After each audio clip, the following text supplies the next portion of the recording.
just in case I don't upload. Kathleen.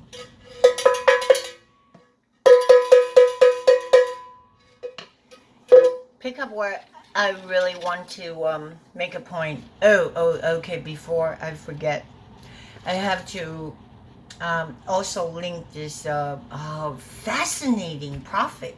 I never even heard of this guy, Brendan Biggs. I just saw a quick video. You know how it is that people grab other people's video. I just don't have all that fancy setup to grab somebody's video and project it while I'm talking. I figure, well, that's fancy. Anyway, so yeah, if you don't like it, then screw you. But this prophet, I suppose, we all have prophetic gifts, right? I'm talking about if you're born again, you're filled with the Holy Spirit, you can be prophetic, but you're not like, oh, I'm a prophet. Sometimes you just say something and it becomes true because, hey, God of heaven and earth has a whole timeline in his hand. He's not restricted by your time and space. He knows everything. So if you throw a little piece, little crumbs out there, you speak it. Sometimes it might not come true. I don't know. But you speak it by faith. I don't think that we ought to be intimidated. Just speak anyways, right? But anyways, there's a, oh, wow, he's holier than thou and prophet. No, it's just an ordinary man. Because remember, even Elisha, like in the Bible, the prophets, right? They're just ordinary folks. And but he did talk about, I think it was March 14th, about the Donald Trump. He saw that President Trump was going to take a bullet and it will win by his year. I think he even said right here, oh my God, that's insane. It would pierce his ear. He said drum. Maybe he meant like the lobe. Because drum will be in there. That means you'll go deaf, right? Anyways, and Donald Trump will recover from that. So that was amazing. That was amazing. Now the prophetic word that he saw, because God gives you visions, right? And it's very biblical. In these last days, he will give you what was it like a vision and dreams and all that and prophecy, right? So all I'm saying is, I'm not jumping on the bandwagon. I'm just saying, if there is a cry right now for this awareness, I guess I can just call that awareness of our end times, because we're facing all these demonic forces, and also to give us the awareness that we're in the spiritual battle for our lives, really for our lives, because even this John Rich was talking about the end days revelation about the mark of the beast, and how easy it is. I mean, it was beyond comprehension in the past about getting the mark of the beast, where the number 666, right? It's a number of man. If you reject it, they can track you down. You will not be able to buy and sell, meaning you can't go to grocery stores. You won't be able to, get gas in your car. You won't be able to flee, get a ticket, get on a Greyhound or whatever. They have that much control, but they do. They'll try to warm you up to it, and this is why the digital dollars and all that kind of stuff. That thing, I would say reject. I mean, of course, we don't want to be fearful. That goes back to that John Rich, the country music singer, with his song Revelation. I think that we ought to check it out. About the technology integration of AI, they can easily track you. I think that if I can easily track my camera movement, that would be helpful. So let's be aware that the devil is the roaring lion. He kind of go back and forth. The word says that.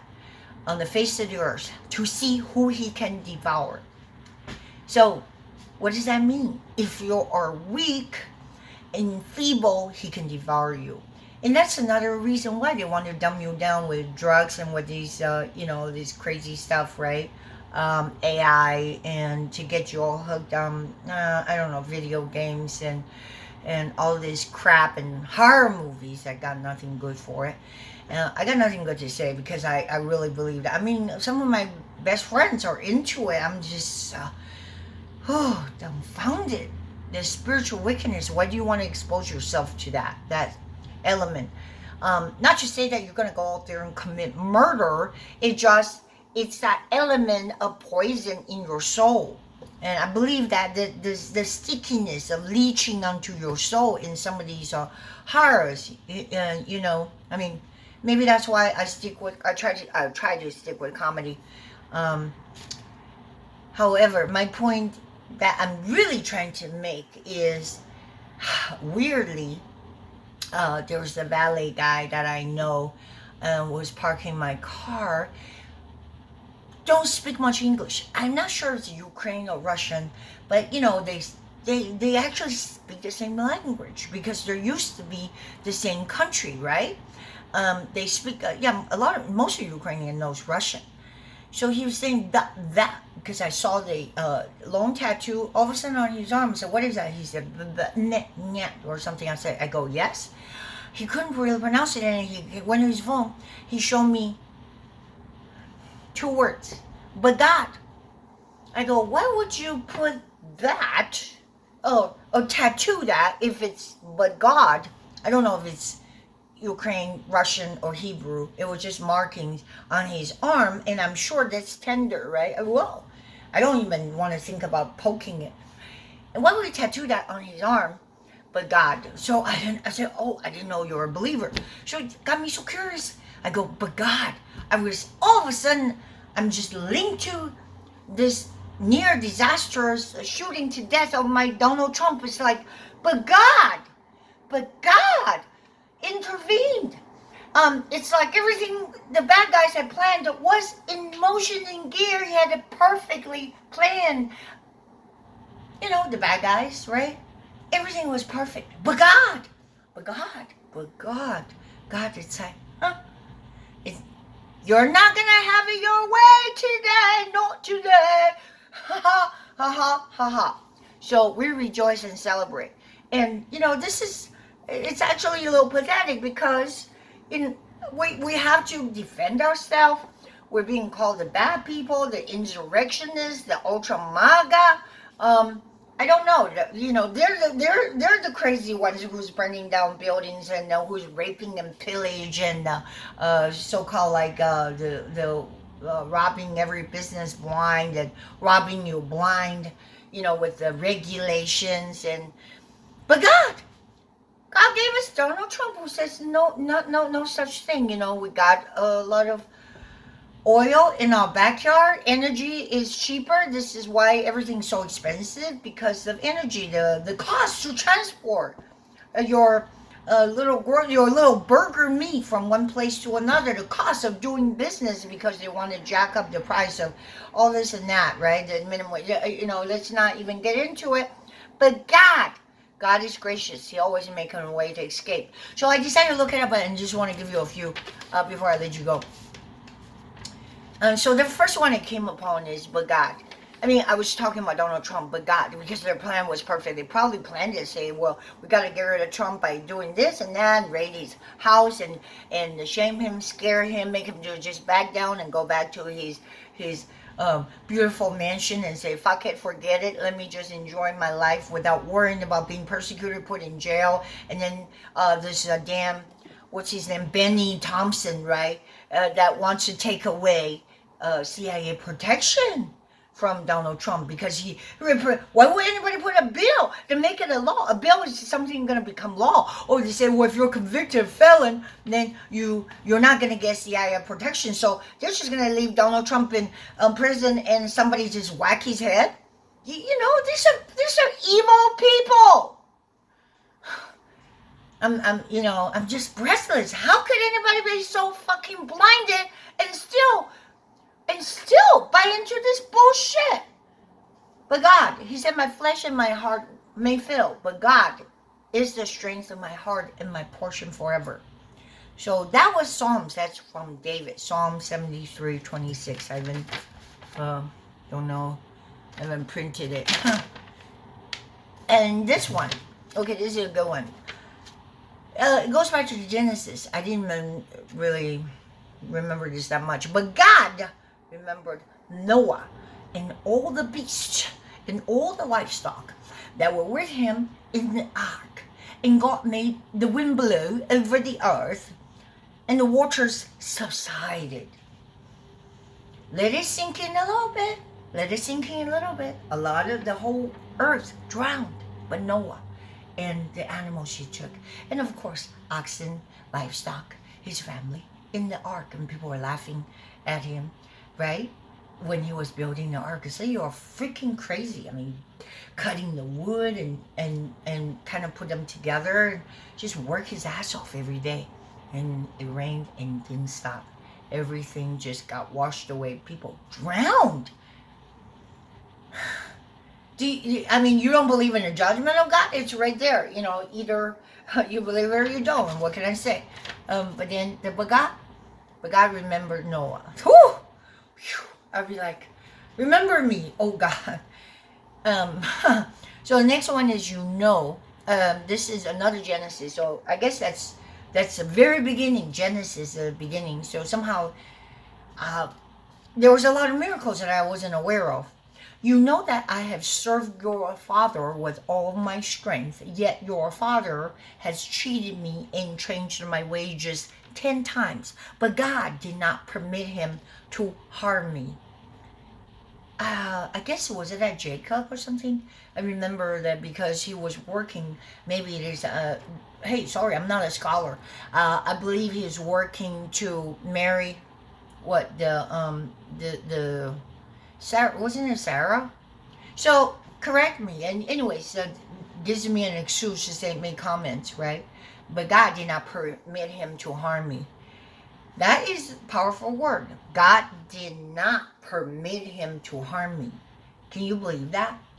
If he was going to hurt me, God has to actually allow that to happen. So I think that we can use that particular, but God did not permit him to harm Donald Trump in this case. So that's great. Then there is, how about Psalms, because I love David. My flesh and my heart may fail, but God is the strength of my heart and my portion forever. And David say that in one of the Psalms he made, Psalm 73, verse 26. So is there a New Testament? Yes, there is. Watch out, there is one. And he said to them, you are those who justify yourselves before men, but God knows your hearts. For what is exalted among men is an abomination in the sight of God. Luke 16:15. But God knows your hearts. I'm just going in the context of but God to look that up to see what is it but God. I know that God intervenes. This is one of the things that but God knows your hearts. This is in the connotation where he was talking about, Jesus is talking about those who justify themselves before men. It's like, yeah, they're the ones that are in righteous robes, or Pharisees, or I would even say like the popes, like they're highly honored, and they feel like they're the men of God, but God knows their hearts. You see, what is exalted among men is an abomination in the sight of God. There you go. I didn't say it, but God, he's looking for the heart. So if you're just looking for that, people are kissing your butts and you're so great and all that kind of stuff, and you go, oh yeah, I'm some hot stuff. No, that's abomination. So humble yourself, not your heart. Humble your heart before the Lord. Of course, you can still be courageous, say fight, like Donald Trump said, fight, because they want to kill him. And they were gnashing their teeth. I guarantee you, Obama is probably gnashing his teeth like, ah! And I guarantee who else is gnashing? Probably James Comey, those people, the Brandons and CNN, those people who sold out to the devil, gnashing their teeth. I'm not saying they all plotted. I'm just saying, as you can see that. The stupid idiots, they were like, you missed or something. There's just evil. The patriarchies, The patriarch is jealous of Joseph, sold him into Egypt, but God was with him. So that's in Acts. And I think Paul talks about them. Apostle Paul. But God raised him from the dead in Acts 13:30. But God raised him from the dead. I'm going to stop there because I think that's a good one. And besides, I'm talking too much. So if I have not really lost your interest by now, I probably should take a break myself. But God, just remember that God is gracious and merciful. So I just say that I exalt him, and of course I love the Lord. I mean, I may not appear to be a typical Christian or whatever, because I personally have a chip on my shoulder. I've been rejected by those people in the churches, whether it's, I even said I wasn't a Pentecostal. I don't even know. Foursquare, the church on the way, the lady in leading the worship, in I guess a smaller worship setting, and just said that, I don't like the way you worship because I was a little bit too enthusiastic, perhaps. So it did leave very bitter taste in my mouth about going to church. And I've been kicked out of Assembly of God, even though I was in Hawaii. They did not like my makeups. So maybe that was a stupid troll that commented on my Rumble link. And that's the first thing they said. It's like, look at the makeup, and that's just they criticize me. I mean, you don't see past that. You don't even try to have any kind of wisdom to even counter. You didn't even probably see the whole video to counter what my comments. If you counter that, if you can have a better logical, so-called like a statement debate or what have you, right? That's what it is. A debate is you present your side of logic, whether it's true or false, but that's how you see things, and the other side can say no. For example, 2 and 2 is not 5. They say why? Because you can put 2 finger, add 2, that's 1, 2, 3, 4. It's not 5. That's pure logic. If you can't do that, you say, I don't like your lipstick, and I don't like your hair. I don't like your eyes, like having a little drawn little wings or whatever. Hey, there's the wings of the angels, so don't mock it. All right. What should I do? Subscribe if you can, please. Thank you. Make comments, and thank you. God bless.